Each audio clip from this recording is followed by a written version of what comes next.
So this is the second video for part 2 of Power Series in BC Calculus. So technically it is our fourth video overall and our final video for Power Series. And in this video we're going to be looking at integration and how that can help us understand Power Series a little bit better. So in the previous video with differentiation, a lot of times you would be given information about one Power Series and they would ask you about another Power Series. And those two would be related because the one they were asking about was the derivative of the one that they gave you more information about. So the same sort of thing is going to be happening here today, except it's going to be related more in terms of integration rather than differentiation. So we're going to start with the same function that we actually started with. Nope, it's not the same. A similar function to what we started with in the differentiation video. So here we have the power series 1 over 1 plus x. If you look at some terms for it, it's 1 minus x plus x squared minus x cubed, so on and so forth. So it alternates like that. And the notation for it would be negative x to the n then. It also converges from negative 1 to 1. So they now want us to find a power series to represent the natural log of 1 plus x. So again, we kind of know that natural log should be the integral, or the natural log of 1 plus x should be the integral of 1 over 1 plus x because we're specifically talking about integration. But if this didn't tell us that this was integration, I would want to be looking at these two things and seeing how they're related. So I'd have to kind of figure that out for myself. But if we did integrate 1 over 1 plus x, we would end up with the natural log of 1 plus x by using, you could use u substitution, but you don't really need to. It's just a 1 over u derivative situation. So that means that in order to come up with the power series for the natural log of 1 plus x, we would do the integral, and the actual notation should be that we do the integral from 0 to x for the terms that are in the original power series, but we would rewrite them with t's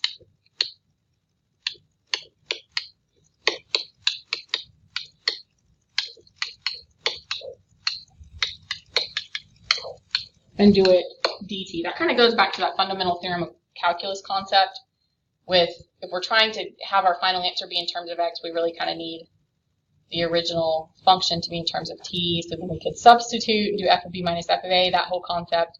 It's just a notation thing, though. You don't really need to worry about it. We just know that our final answer is going to be in terms of x. So if we integrate that, then that is going to end. The 1 would integrate back to an x. The minus t or minus x would integrate back to minus 1/2 x squared, and then plus 1/3 x cubed minus 1/4 x to the 4th, so on and so forth. Now this minus t to the n or minus x to the n, if we integrate that back, it's going to become a minus x to the n plus 1, and we would actually have, with the u substitution, it would be negative 1 to the n over n plus 1 in there. But notice that's the n plus 1th term, and we usually like to have the nth term included when we write out a series. So what I really need to do is I need to go back to my original, and I need to back it up a step.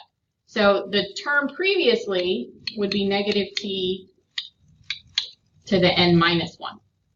So then that means that if I integrate that, it would become, so that would become a positive. That's where the negative 1 comes from. So we would have a negative 1 to the n minus 1 times t to the n all over n. So that would be our nth term. And then, of course, you can put your plus dot, dot, dot there. So that's what all the individual terms would look like. And since the original problem was a function with individual terms written out, then the natural log of 1 plus x can just be individual terms written out like that. You don't have to write the sigma notation, but let's say it was multiple choice and you were looking for the sigma notation for it.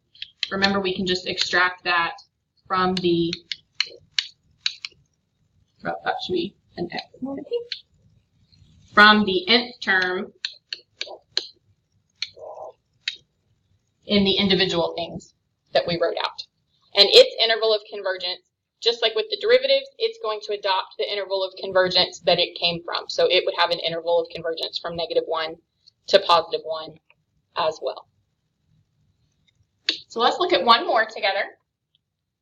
This one we're not given specific terms for.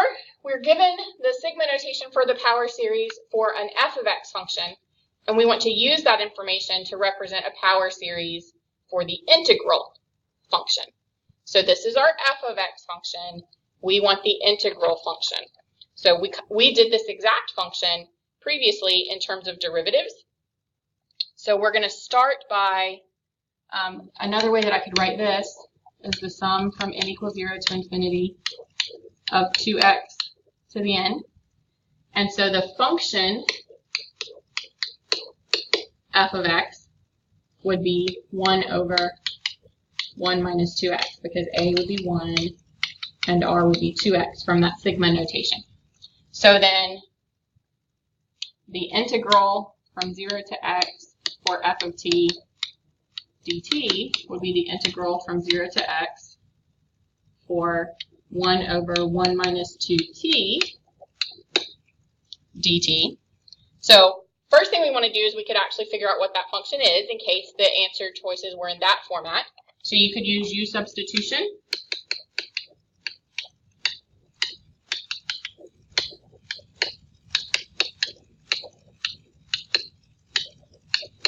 And so that would become the integral from 0 to x. Actually, it would not be 0. It would be from 1 to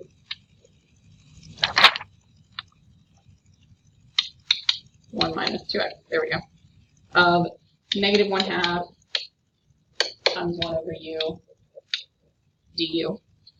And so that would integrate back to negative 1/2 natural log of u from 1 to 1 minus 2x.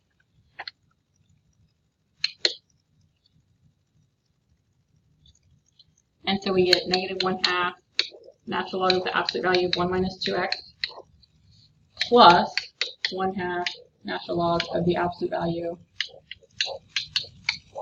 This ends up being the natural log of 1, which is 0, so that goes away. So our function is negative 1/2 natural log of the absolute value of 1 minus 2x. So that would be the function to represent the integral of this power series. But what we really want is, since the original problem started with the sigma notation, we want our final answer to end up with the sigma notation as well. So what I'm now going to do is I'm going to go to that original format for the power series of the 2x to the n, and I'm going to write out some terms of it.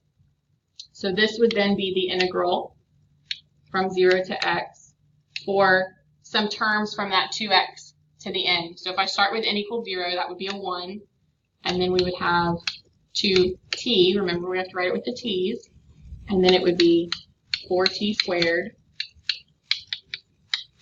And then remember, we're going to need our n minus 1.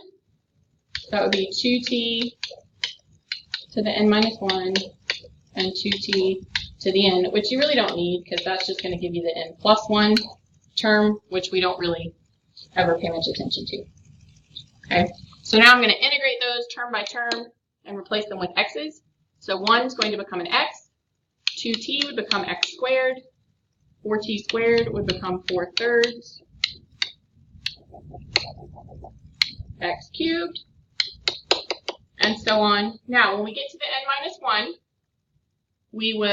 you could kind of do u substitution if you need to kind of think through it, but that's going to become a 2t to the n. But we would need to have, you would do old coefficient divided by new exponent. So we would have that n down in the denominator. And then we would have the original 2 down here that we would be dividing by for the u substitution. But then we would also end up with a 2 to the n. Yes, 2 to the n right there. So that's going to end up becoming x plus x squared plus 4/3 x cubed plus dot dot dot. Now, here's how I could simplify that. The 2 to the n over 2 would become 2 to the n minus 1 over n times 2. I don't know why I keep putting those t's there. I got to remember to change that to x to the n plus dot, dot, dot. So then you can pull the sigma notation out, and you get n equals 0 to infinity of 2 to the n minus 1 over n times 2x to the n. And if you're ever not sure about what you've just put in there for the sigma notation, go back and start with n equals 0 and see if that gives you specifically those coefficients that you need in there.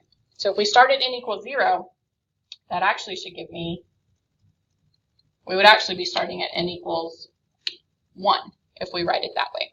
Because then our first term, excuse me, would give us the x, and then the next, right? Yes. And then the next would give us the x squared, and so on and so forth. But again, we've discussed this previously. If it's a multiple choice question and what you have on your paper doesn't match the different sigma notation choices in the multiple choice, write out the first few terms of what you have on your paper and then write out the first few terms of the answer choices until you find one that gives you the same thing.